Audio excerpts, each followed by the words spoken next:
boys and girls. Yesterday we learned about the Pilgrims that came in 1620 to start a new life. Do you remember why they decided to leave England? Well, the reason they left is because in England, the king said they had to go to the Church of England, and that if they didn't go, it was big trouble for them. So they came here to have religious freedom.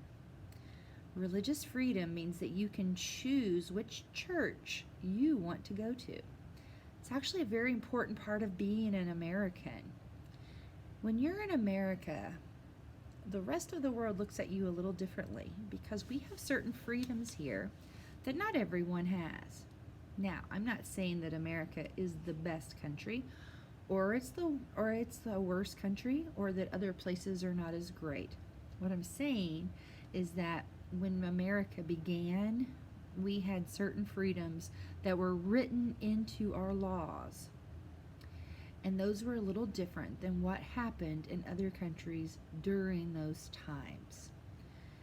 In those countries, during those times, there were laws that some people did not like. And so America was sort of built as an answer to different ideas. When you are in Europe, Asia, Africa, some of these older countries, a lot of the people have very, very long histories. They have certain features, meaning, they might all have red hair, or there might be a lot of people who have darker skin. People tend to have more similarities because they come from that particular area back then. But America was built with a whole bunch of people coming from everywhere. And we're called a melting pot for that reason, meaning that we had people come from Ireland and England and Germany and Scotland and Africa and India and Japan and China. All these different countries came to this land, and that is what became America. So it's people from all over the world, and they came together and they blend together their traditions and their cultures to make a whole new thing. Add in that the Native Americans were already even here, and that's just that much more. When we started this country, the founding fathers, the men who wrote the first laws for this country, said that we got freedom of religion. And I tend to think that that is because of the Pilgrims' story. They came here to be able to worship and go to church the way that they believed in. So in our country, we get to go to whatever church we believe in, or no church if that's what we believe. We get to choose. But I have a book that I wanted to share called P is for Pilgrims, and it's a Thanksgiving alphabet book. So let's go ahead and read. Now, there are lots and lots of big bits of information that we won't be able to read, but it says, across the Atlantic Ocean, a lone ship on a vast sea, ablaze with new hope, all praying to be free.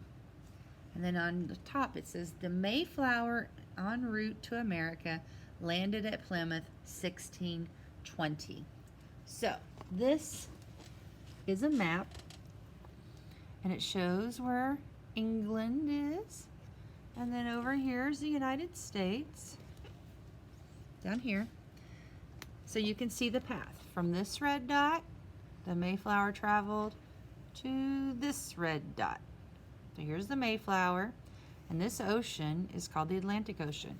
Do you guys remember what this might be called? This is a compass rose. It shows north, east, south, west. It tells you which direction your map goes. So A is for Atlantic Ocean. B, the Bill of Rights is our birthright, as bold and brave statesmen wrote, protecting life, liberty, and freedom, and giving us the right to vote. So the Bill of Rights is what our country has as some of our first laws. So we get life, liberty, freedom of religion, freedom of speech. You know, in some countries, if you said a word that was bad about the king, and you said, "Oh, that king, he doesn't know what he's doing," you could go to jail. Here in America, can we say that president doesn't know what he's doing? Sure, we can say whatever we want about our leaders as long as we're not lying. So you are allowed in America to say what your opinion is of someone. But if you said something bad about the king, they could put you in jail. C, a cache of corn, collected, covered, and concealed. Cold, hungry pilgrims claimed corn from the Indian field.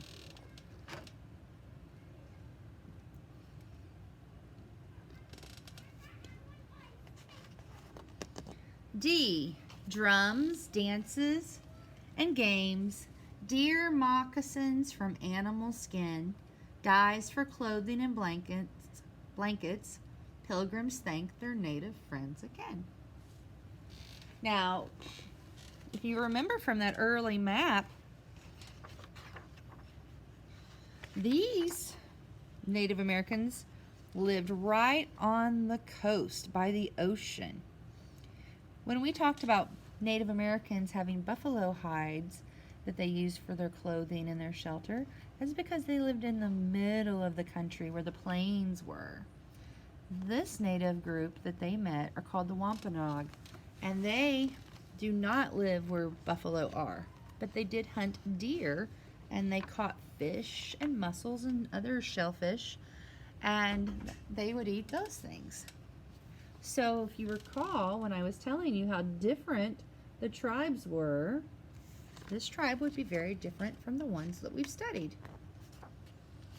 E, editor, educator, and writer, embracing a strong determination, Sarah Josepha Hale petitioned for a day of Thanksgiving in our nation.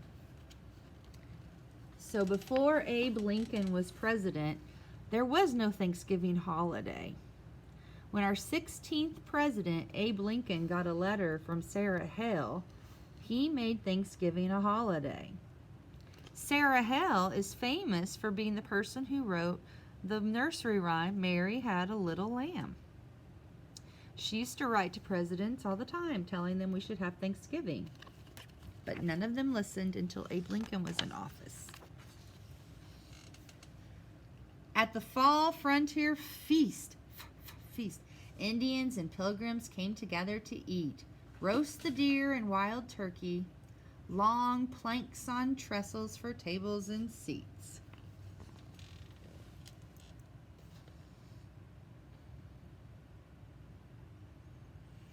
You know, the eagle is our country's bird. If you look at the quarter, you can see eagles on them. And when you look at the seal of the President of the United States, a lot of times when you see things that stand for America, they have an eagle on them. But a man named Benjamin Franklin actually wanted our country's bird to be the turkey. Makes a lot of sense because we have so many of them. But it became the eagle, which is a beautiful bird. A great creator gives the gift of all things, gardens of nature our gratitude sings. So remember, they planted the fish in the hole. They could grow strawberries and corn. Do you guys know what this is? This is maple syrup coming. They're getting sap from the trees to boil down and make syrup for like pancakes. H, harvest time, helping hands and hope, food to share and store, praising the land and gathering crops as one forevermore. So that's that word harvest. I, with individual rights, the Pilgrims' inspiration and intent was to ensure all people what religious freedom means that you can worship as you wish. As long as you're not hurting someone else, you can do whatever church you want. J, jellies and jams in jars. Mama singing as she canned. Guests leave on this harvest day. Jars labeled with love in hand. Now, I don't know if you like jelly, but I do. But I especially like jelly that I make at home.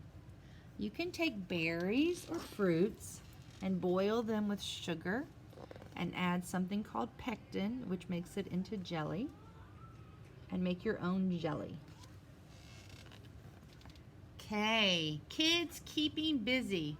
Our working day is long. Kids in 1620, heart and faith are strong. So different for kids back then than it is for you guys. Those kids had to work really, really hard, and they may or may not have gotten to go to school and learn to read or write. Land, this is L, land. Land ho, at last America, our dreams have come true. Life, liberty, and the pursuit of happiness. Oh Lord, we thank you.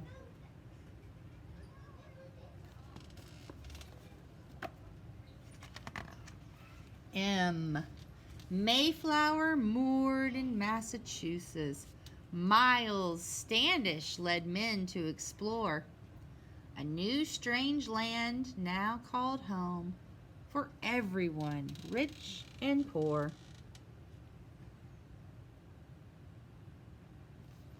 A lot of times, if you lived in Europe during those times and you were born the son of a king or a wealthy person, then you would also be rich. If you were born poor, it would be very hard for you to grow up and not be poor. One of the things that America is supposed to be about is that no matter if you are born rich or poor, that if you work hard enough, you too can one day have wealth or riches. Now, I would like to say that that is always true, but sometimes it's not. So I feel like I've worked really hard, but I'm not rich. Sometimes the jobs we take don't pay us bunches of money, and sometimes things happen, like I had a house fire and lost a lot, and so bad things can happen, and so I don't have lots of money. But the richness of your life is not measured in coins and dollar bills. The richness of your life is measured in your happiness. So America also is supposed to be a nation where you can look for that. And I hope it stays that way. N, a native, a pilgrim family, neighbors, and a newfound nation. On the National Capitol Rotunda, sculptures for each generation. So here's a sculpture in Washington, D.C. at the Capitol building that has the pilgrims and the Native American with the corn. O, on ocean seas, an overcrowded ship. A baby's first cry is heard. Oceanus Hopkins is born. A life for the new world occurred.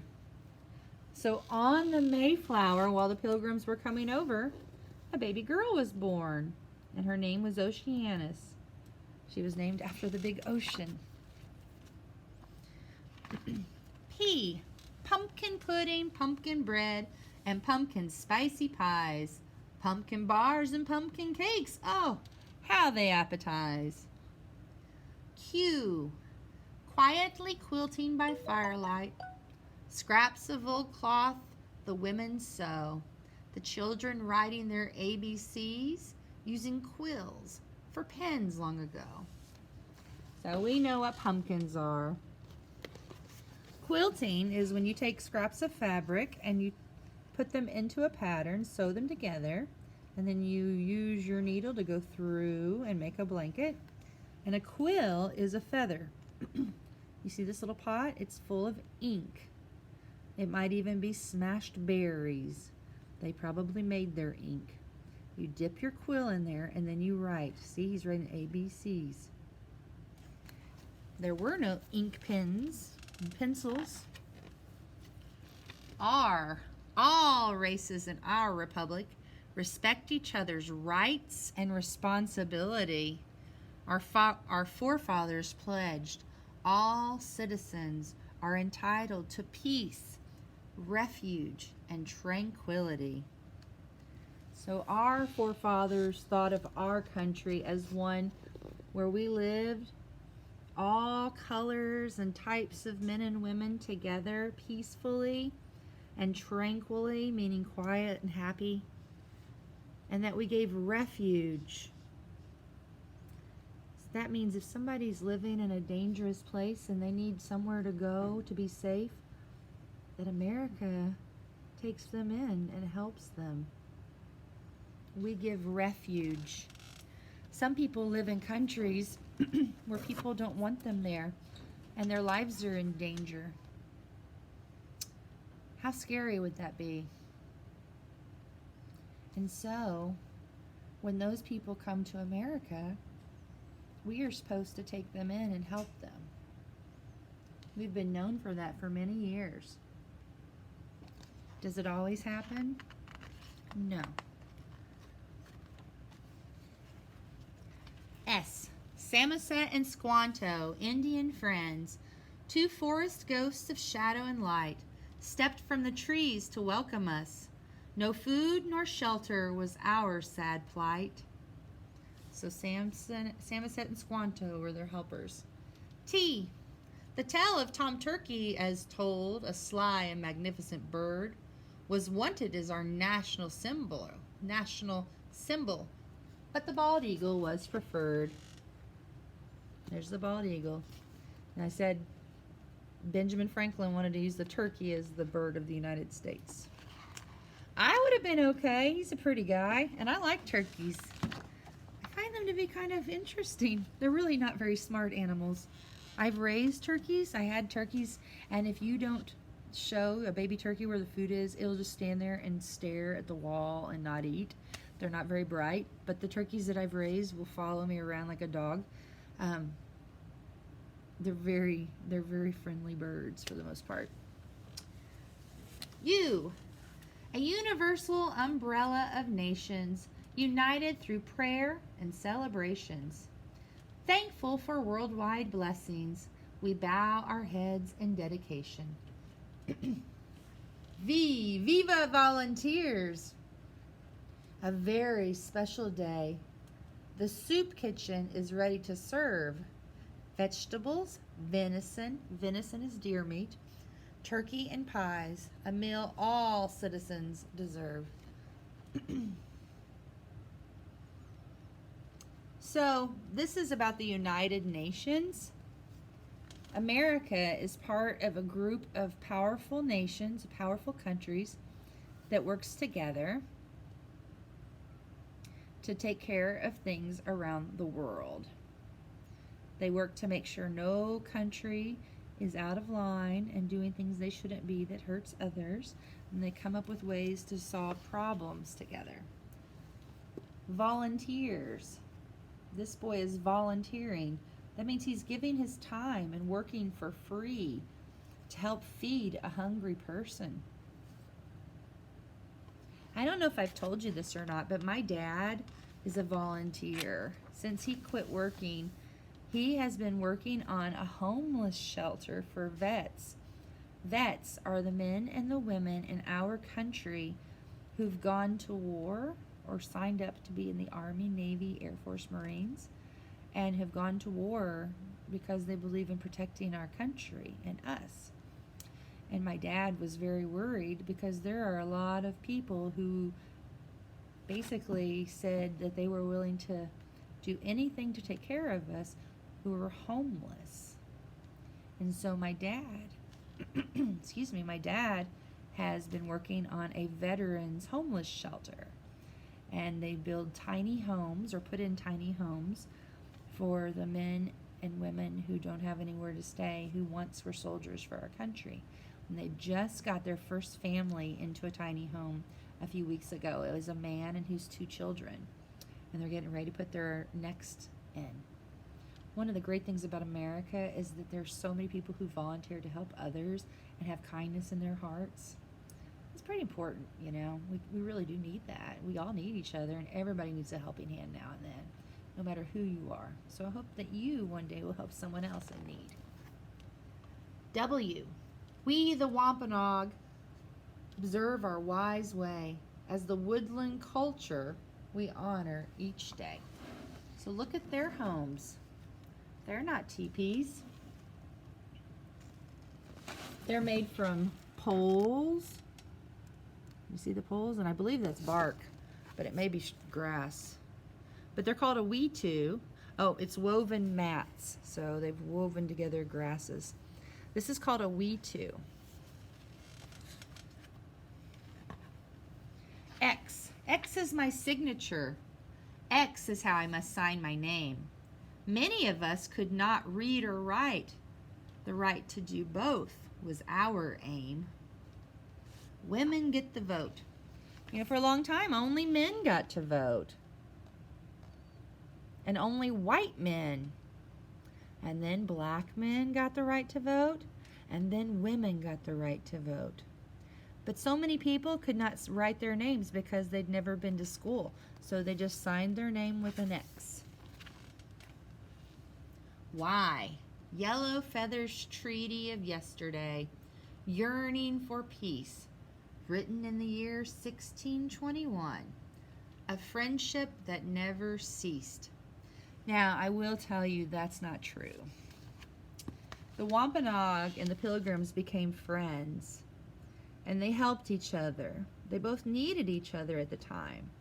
The Wampanoag had other Native Americans that they were enemies of, so they needed the Pilgrims to help them. And the Pilgrims needed them to help them learn how to live off of the land that they just come to. But unfortunately, the peace between the people, the white people and the natives, did not last. It turned into kind of a bad deal later on. Z.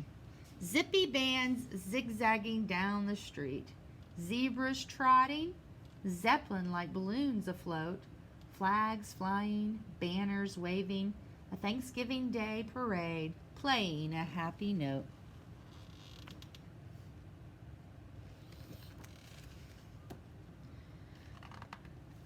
So that was P is for Pilgrims. There was that point at the end where I corrected something that was written in that book that was wrong. And for a long time I would have never known that, but I learned it later through some research that I did. So often when we read about history, and especially when we read children's books and other adult books, it's important to remember that the person writing the history was not there. They have read things written about that time, but there are mistakes that are made. We learn history, but we remember that we also may later learn that what we heard was wrong.